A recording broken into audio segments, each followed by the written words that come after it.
Hey everyone, in today's video, I'll show you how to fix the easy anti-cheat error code 30005. If you've been getting this error in your game, stick around.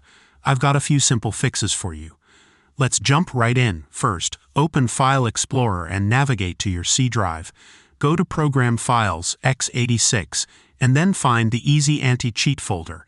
Inside, look for the file named easyanticheat.size. Right-click on it and select Delete. If you can't delete it right away, try restarting your computer and then delete the file again. Once you've removed this file, head back to Steam and try launching your game.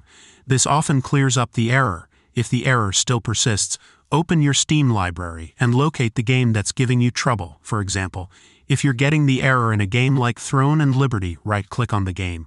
Select Properties. Then click on Installed Files and choose Verify Integrity of Game Files.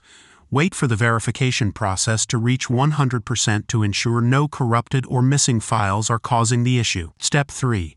Check for running Easy Anti-Cheat instances. Sometimes the error happens because another game using Easy Anti-Cheat is still running in the background.